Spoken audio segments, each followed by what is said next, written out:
Vamos lá. Irmãos, irmãs, né, que estão vindo pela primeira, segunda vez, né? Sejam muito bem-vindas. A gente está fazendo uma série de mensagens sobre o Sermão da Montanha, né? E a primeira bem-aventurança, eu gostaria que os irmãos colaborassem, né? Para que as irmãs que estão chegando agora possam entender aquilo que nós falamos anteriormente. Amém, irmãos? Vocês podem me ajudar? Então alguém se... Fabiana. Fabiana já... Ela já olha para mim assim, né? Brincadeira, irmãos. Só quem quiser mesmo aí participar. No Sermão da Montanha ele começa falando dos povos de espírito que herdaram o reino de Deus. Aí a gente ficou estudando mais a fundo, cada um deu sua opinião do que seria esse povo de espírito. Eu acho que na grande maioria cada um deu uma opinião bem bacana, né? Bem correta também.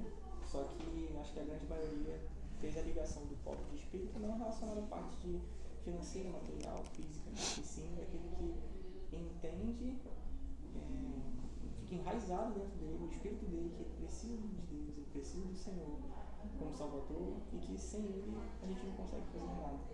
O povo de espírito é esse, é ligado à humildade.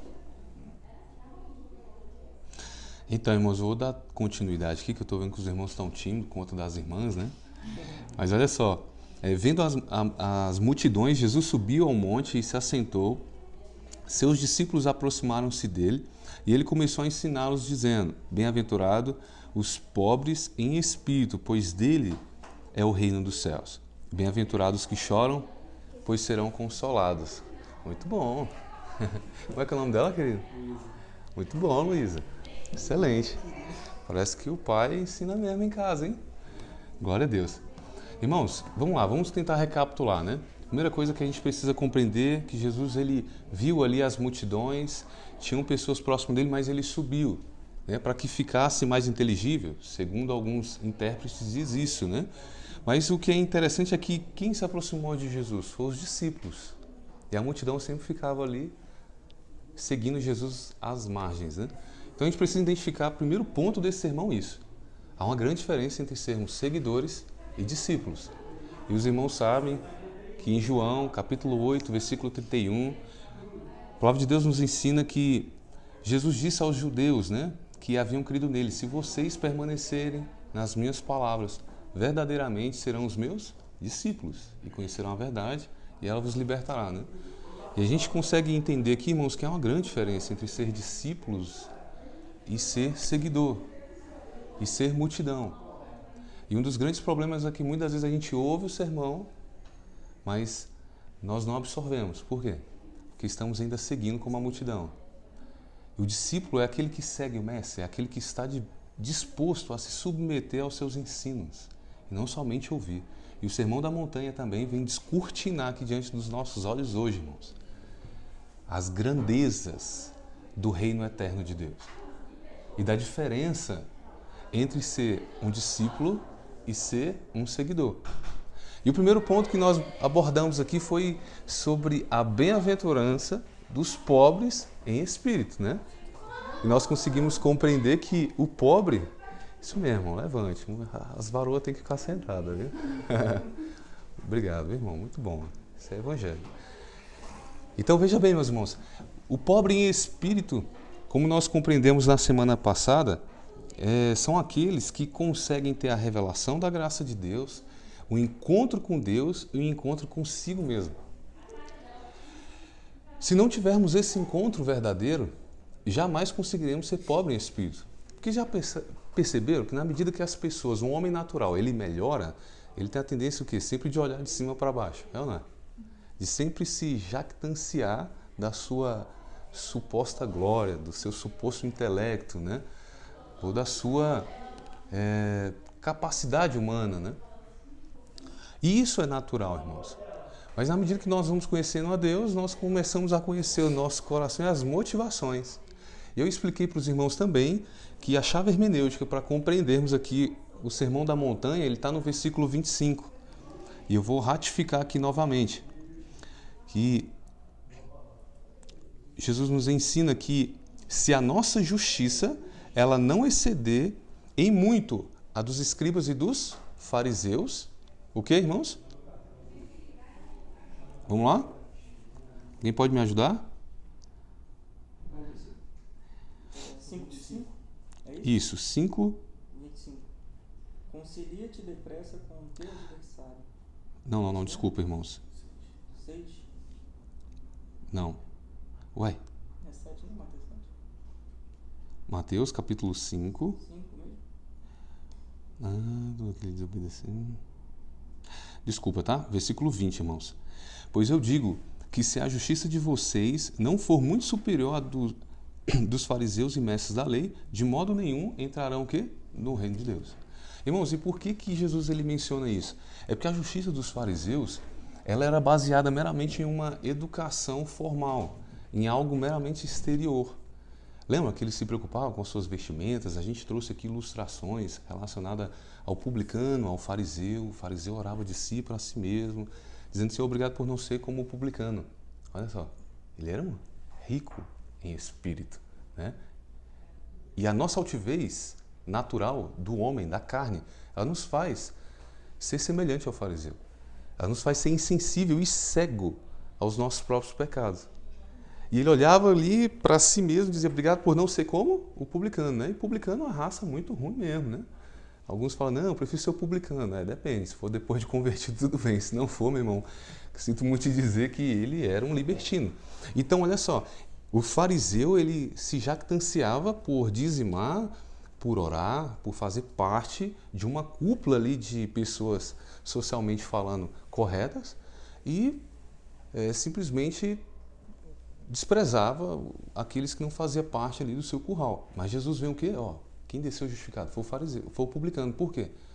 Ele nem ousava olhar para o céu. Ou seja, não sou digno. Mas ele batia nos seus peitos, no seu peito, dizendo: Senhor, sê propício a mim, pecador.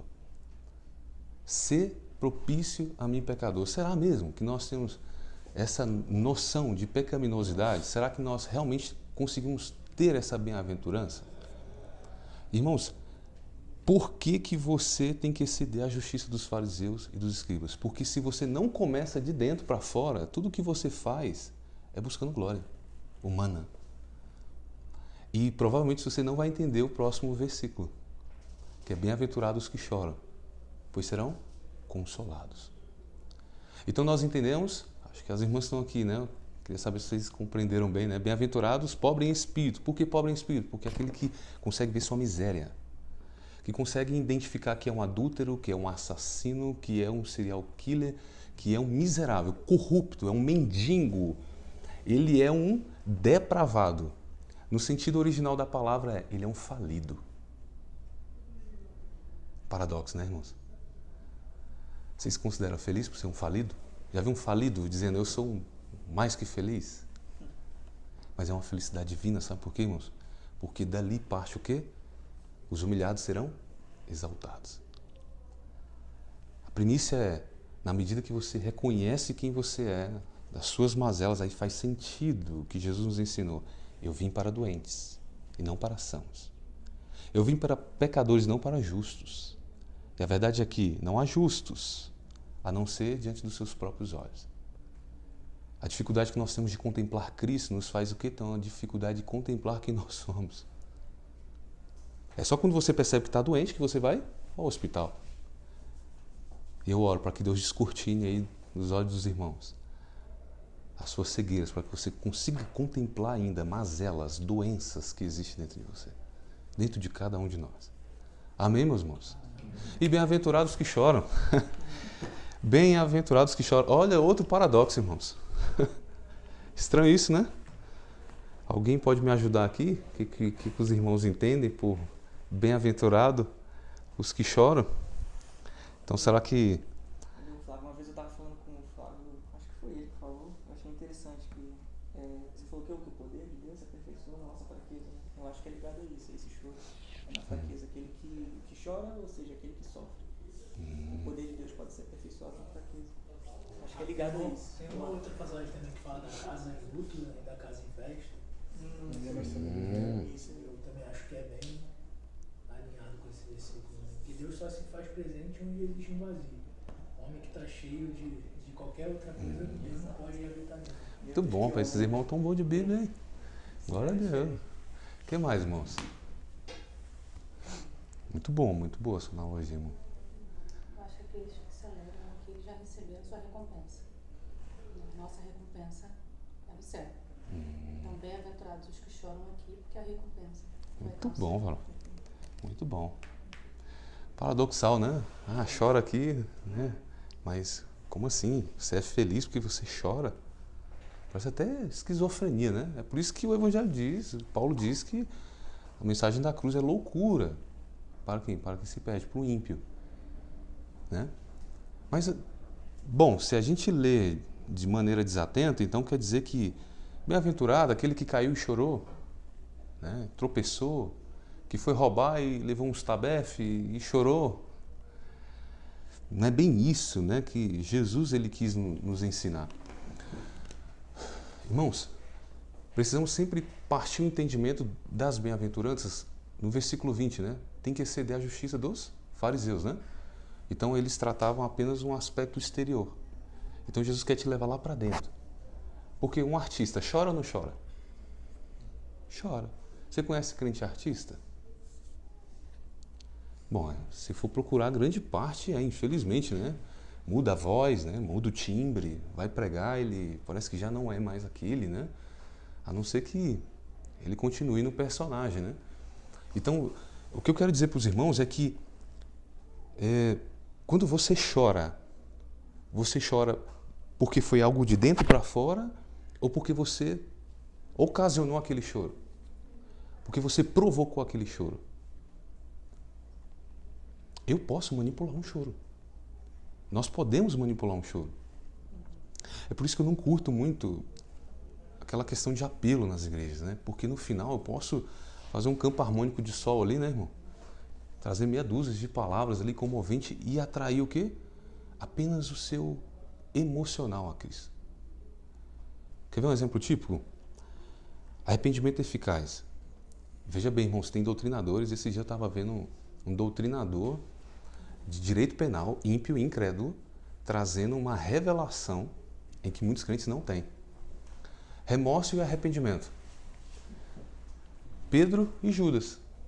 Irmãos, Pedro e Judas se entristeceram? Choraram? Prantearam? Se perturbaram? Não, irmão, então os dois se arrependeram. E não é isso que a Bíblia vai nos dizer. Nem sempre o seu choro é uma evidência de bem-aventurança. Porque pode ser um choro de egoísmo, de ódio, de raiva. Já vi gente chorar de ódio. Sim ou não? Então não é dessa bem-aventurança que Jesus está dizendo. É uma bem-aventurança em que o próprio Cristo cura os seus olhos e te faz contemplar agora as mazelas do coração. Lembra daquele cego que foi curado à Porta Formosa? Lembra, irmãos? Aquele cego, ele entra dentro do templo em júbilos de alegria. E os fariseus logo interrogam ele, né? Ué, mas como assim? Ele falou, eu fui curado por quem? Jesus de Nazaré. Não, mas ele é pecador. Usando o Antigo Testamento, que Deus não ouve a pecadores. Mas o cego olha e fala, se ele é pecador, eu não sei. Mas de uma coisa eu sei, eu era cego e agora eu vejo. O meu desejo é que possamos jubilar como esse cego. Ao ponto, na medida que Deus descortine e tire as cegueiras. E uma das maiores cegueiras que nós temos é achar em que nós seremos bem-aventurados por chorarmos ou por praticarmos atos meramente religiosos. Podemos fazer parte da melhor igreja, da melhor congregação, ter a melhor faculdade teológica, mas se você não tem um encontro com Cristo, você não consegue perceber o peso do pecado. E se você não tem o peso do pecado, logo você não chora verdadeiramente diante de uma bem-aventurança. Veja bem, irmãos, é na medida que você se depara com o teu pecado e com o do próximo, e há essa convicção que nasce o choro, como de um pai vendo um filho se perdendo. O choro genuíno, aquele que brota de um coração contristado. Mas o grande problema é que muitas vezes nos encontramos como Davi. Sim ou não, irmãos? Davi fez tudo o que fez. Cometeu os seus crimes, os seus pecados e ainda estava endurecido. Mas vem Natan e traz uma narrativa semelhante aos crimes que ele havia cometido. E nós temos essa facilidade, né? De assassinar o outro, mas não de assassinar o velho homem. Ou seja, nós temos uma facilidade de justiça para o outro e misericórdia para mim, né? E Natan, quando ele traz a narrativa ali da ovelhinha, e Davi chega a sentenciar aquela pessoa à morte, o que é mais incrível, irmãos, é que quando Natan diz, Davi, esse tal é você. Qual foi o impacto dele? Qual foi o impacto que Davi sofreu ali? Contrição, irmãos. Contrição. E ele pranteou. Ele chorou. E as Escrituras nos ensinam que ele ficou alguns dias sem comer, rolando a cara sobre as cinzas. E até isso nós podemos fazer meramente exteriormente, com aparência de piedade, sem ser atingido no âmago do coração. Mas Davi, ele obteve a misericórdia do Senhor. Ele pranteou, ele chorou pela sua miséria, pela sua malignitude. E aí faz sentido, bem-aventurados que choram agora, porque eles serão consolados depois na glória, como a nossa irmã Michele disse, né? E Ele há de nos consolar. E o que é mais maravilhoso é que muitas vezes o Senhor nos consola aqui também. Sim ou não, irmãos? Poxa, vocês aqui é um grande consolo. Para mim, muitas das vezes. Nem sempre, né? Alguns não, né? Brincadeiras à parte, mas, irmãos, tem um consolo maior. Paulo, preso, recebe uma carta lá de um dos irmãos. Ele sente o quê? Alegria. Sabe aquele momento que você está passando uma adversidade e vê com o irmão e te dá uma mensagem, te dá um abraço, e às vezes não faz nada, só fica do teu lado. Irmão, se esse consolo pessoal, ele já é maravilhoso, agora imagina o consolo do Senhor, que vem lavando a nossa alma, que vem nos concedendo graça e misericórdia. E meus irmãos, maravilhosa coisa é ter a tristeza segundo Deus, como Paulo nos ensina em 2 Coríntios, né? E ele nos ensina que a tristeza segundo o mundo opera o quê? Morte. Mas a tristeza segundo Deus, ela te traz vida. E ela te vivifica a levar vida a outras pessoas. Dantas falou um negócio tão forte ontem, né? Aquilo que te causou muita dor, em que Deus permitiu você passar, é um instrumento de Deus, de maneira pedagógica, para que você consiga ajudar outras pessoas. Pesado, né? Porque geralmente, aqui, quando nós passamos por alguma luta, por alguma dificuldade, por alguma adversidade, a última coisa que nós queremos é lembrar daquilo. É reviver aquilo. Porque dói, ou não é? Mas quando nós somos consolados pelo Senhor, Ele vai cicatrizando algumas dores. E aquela cicatriz agora só é uma recordação para vir, meu irmão. Se torna apenas uma lembrança. E aquela lembrança, ela agora é aperfeiçoada na palavra de Deus para que você consiga agora ajudar outros irmãos. Irmãos, abram comigo aí. 2 Coríntios,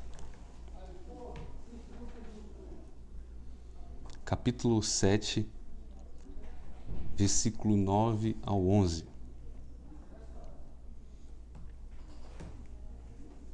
Alguém pode ler para mim? Agora folgo Não porque fostes contristados, mas porque fostes contristados para o arrependimento, pois fostes contristados segundo Deus, de maneira que por nós não padecestes, dano em coisa alguma. Porque a tristeza segundo Deus opera arrependimento para a salvação, da qual ninguém se arrepende, mas a tristeza do mundo opera a morte.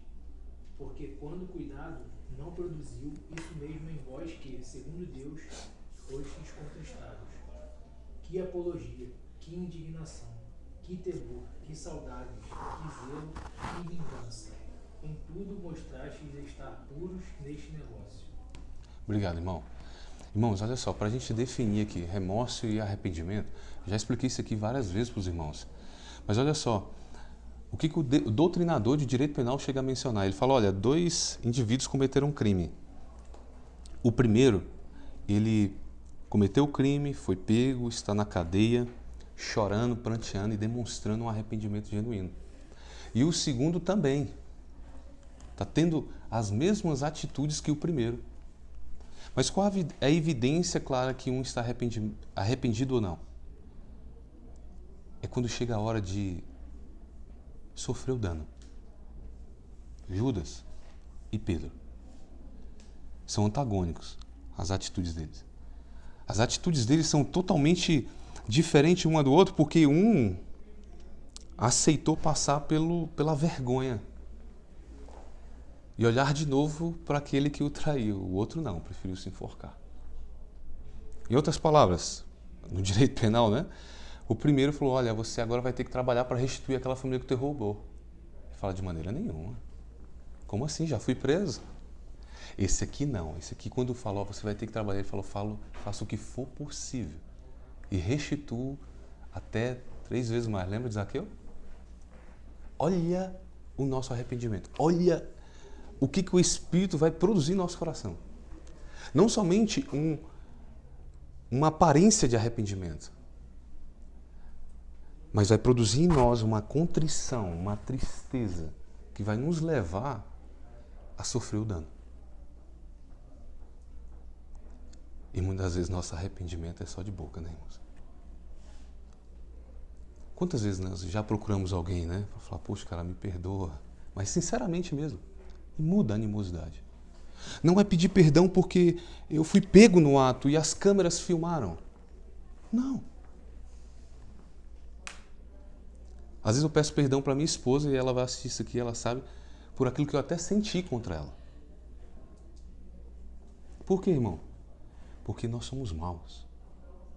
E se você não pratica isso, daqui a pouco vai criando, essa erva daninha, ela vai se multiplicando, ela vai virando, ela vai se tornando grande ao ponto de virar um escândalo. Não, irmão, exagero. Eu prefiro ficar com aquilo que Tiago diz, confessai os vossos pecados uns aos outros, para que sejam livres de toda enfermidade.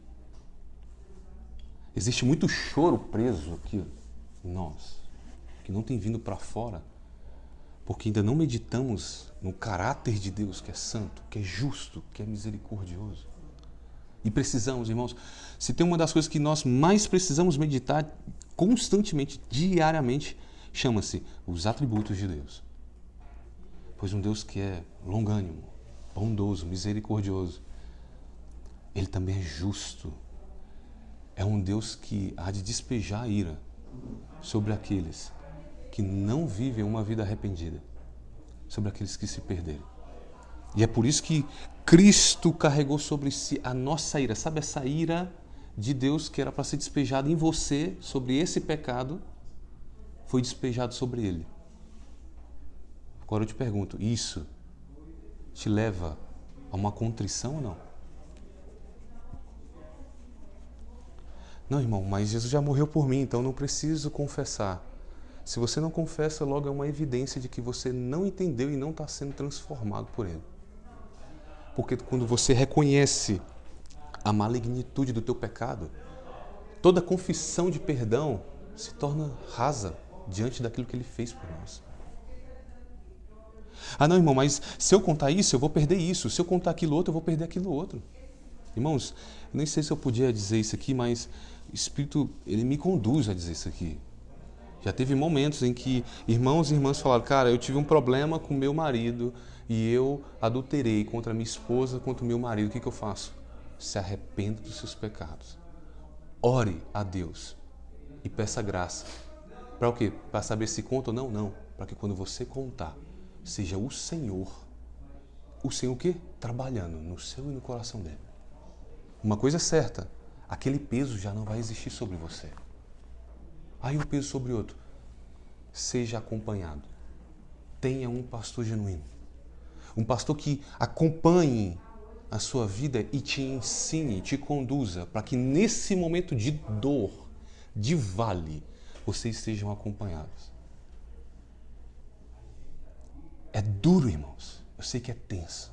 Mas eu pergunto, como não chorar numa destruição de uma família? Chora ou não chora?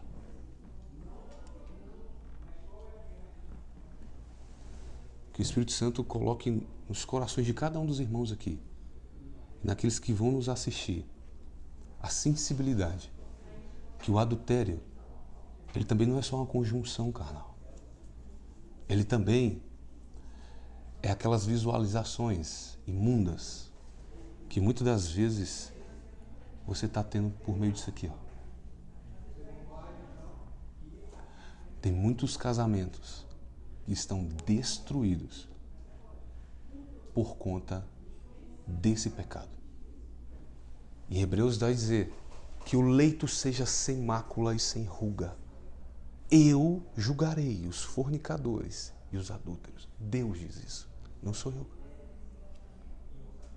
Vamos ser sinceros, quem é que nunca cobiçou alguém que não é seu cônjuge? Se passasse aqui nessa TV, ia passar.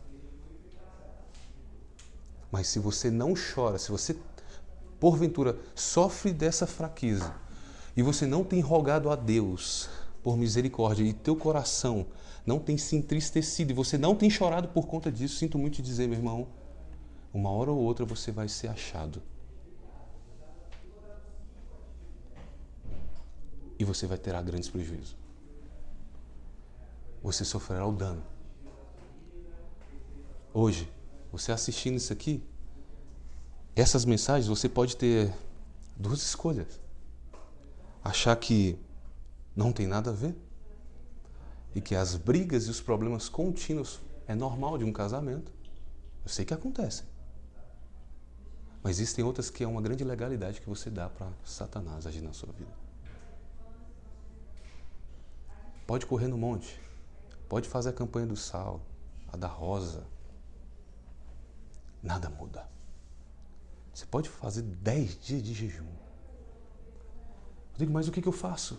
Se teu olho te faz pecar, arranca, lança fora. Literalmente, Rodrigo, lógico que é uma hipérbole. Está nos ensinando, tira teu olho dali. Tem fraqueza no lugar? Não, irmão, tem uma moça lá no trabalho que ela mentindo. Tá, viu ela lá do outro lado? Passa, peça para ir para outra sessão, suma. Não dê brecha. Se tua mão te faz pecar, arranca, lança fora. Consegue agora entender por que vamos chorar? Consegue entender agora os motivos de choro? Os fariseus talvez eles façam isso tudo no anonimato e ninguém está vendo, então está de boa. Mas o Senhor não. Por isso que eu falo, irmãos, cuidado com a vida de regras. Cuidado com a vida religiosa. Busque uma intimidade. Ficar de molho em oração, assim como aquela vasilha que está impregnada de nata, de leite ali, ó, ela só vai sair para a superfície depois que você ficar de molho em oração. E é necessário que você, diante do Senhor, nessa intimidade, peça perdão. Eu peço perdão a todos os irmãos aqui, se em algum momento eu magoei os irmãos. Porque se tem alguma coisa que leva um servo de Deus a uma tristeza profunda, é quando ele magoa alguém. É quando ele entristece o Espírito Santo de Deus. E nós já falamos aqui sobre as tristezas do Espírito, lembra? E não entristeçais o Espírito de Deus, no qual vos selou para o dia da redenção, lembra? Quando é que nós entristecemos a Deus? Quando mentimos para o nosso irmão, quando nós roubamos o nosso irmão, quando nós iramos de maneira leviana contra os nossos irmãos. Efésios capítulo 4, né? 25 e diante, até o 30. Ou seja, eu entristeço o Espírito Santo de Deus quando eu, de maneira coletiva, eu peco de maneira coletiva e peco contra os irmãos. Somos o templo do Espírito Santo. Não, eu sou o templo, somos o templo. Nós somos a igreja de Deus. Quando eu toco no braço dele, o corpo todo sente. Quando eu denigro a imagem do meu irmão, da minha esposa, dos meus filhos, do meu próximo, eu entristeço a Deus. Se Deus se entristece, você tem se entristecido? Tem chorado? Quando entendermos isso de maneira orgânica, começamos também a experimentar da paz que excede todo entendimento. Começamos a experimentar de uma alegria, de uma bem-aventurança. A promessa é eterna, né? Mas também é temporal. Quem aqui já pediu perdão para alguém e sentiu aquele alívio? E esse alívio é só o Senhor que pode conceder. É só o Senhor. E meus irmãos, avivamentos são raros. São ou não são? São raros. Mas quando eles vêm, se torna um juízo para aqueles que estão em pecado. Mas se torna, sabe o que? Uma alegria para aqueles que de fato buscam o Senhor continuamente. É muito bom, irmãos, olhar no olho de vocês e muitas vezes ver avivamento. Quantas mensagens já recebi do querido que eu falei, meu Deus, fortaleceu mais a minha fé. Quantas mensagens já recebi de Arcelino Gomes Ferreira, falando, meu irmão, aquilo era para mim, cara. E isso transformou meu coração. Isso é uma dádiva de Deus, irmãos. Isso é um amor de Deus expresso por nós. Eu costumo dizer que o problema não é somente o pecado.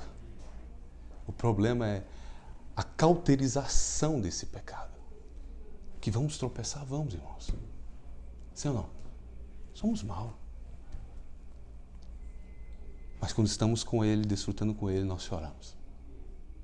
Às vezes eu nem conheço. Fulano fala, poxa, fulano de você, ô, ciclano tá passando por tal luta. Às vezes nem é servo de Deus, mas você fala, pecado maldito. Por quê, irmãos? Porque segundo Isaías, o que faz separação do homem com Deus é o pecado. E o pecado obstinado, não aquele que você comete, mas você luta para vencê-lo, porque o sacrifício de Cristo foi suficiente.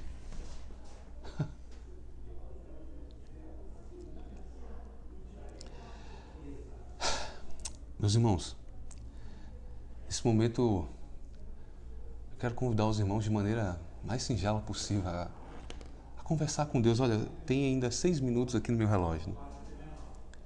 Ora ao Senhor pedindo, Senhor, traz à tona no meu coração aqueles pecados que eu ainda não lembro. Aqueles que eu já cometi, que eu não lembro, mas que ainda está travando o meu relacionamento com alguém, com algum familiar, com algum irmão da igreja. Peça a Ele para que, primeiramente, Ele traga luz e depois um peso sobre esse mal. Para que você possa ter o mesmo sentimento que há em Cristo. Ele odeia o pecado. Ele odeia o mal.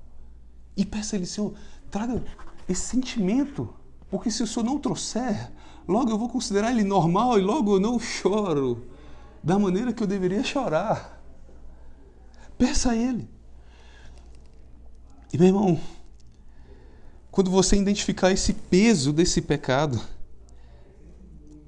você vai começar a perceber também o tamanho da misericórdia dele.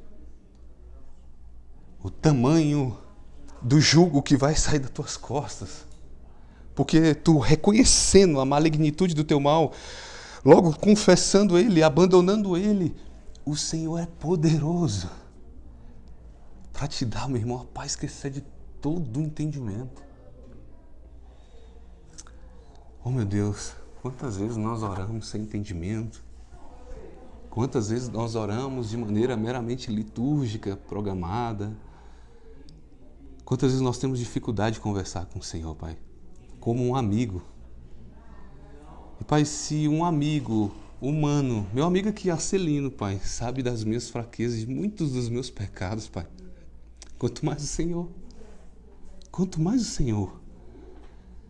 E eu quero te pedir nesse momento, Pai, revela diante dos nossos olhos, na nossa mente, no nosso coração, os nossos pecados, Pai. Mas, sobretudo, Pai, nos concede a graça de ter o peso dessas mazelas. Mas, sobretudo, Pai, nos concede a graça de termos a ousadia de sofrer o dano, de pedir perdão e de estar disposto até mesmo, Pai, sofrer a injúria do outro, sofrer a indiferença do outro. Oh, meu Deus, como é duro, Pai. Pois cometemos coisas, Pai, que se não fosse o Senhor para nos perdoar, nós mesmos nos mataria, Pai. E é por isso que muitas pessoas, Pai, que talvez possam assistir esse vídeo, muitas vezes têm um sentimento de suicídio, de morte, por não conhecer um Pai tão bondoso como o Senhor, que é maravilhoso, Pai, ter um Pai como o Senhor que nos abraça, que nos consola, que nos perdoa e que nos dá uma novidade de vida e que nos dá um novo caminho, Pai. E eu quero te pedir, Pai, que o choro da bem-aventurança possa fluir de um coração humilde, contrito e grato ao Senhor, Pai. Obrigado, Senhor. Obrigado por estar conosco aqui nesse momento, quebrantando os corações de cada um dos irmãos aqui nessa tarde. E obrigado, Pai, pelo Teu Filho, que de maneira tão amorosa morreu por nós ali e carregou sobre si a ira que estava reservada para nós. Obrigado, Pai, pela Tua misericórdia, graça e vida. Em nome de Jesus. Amém.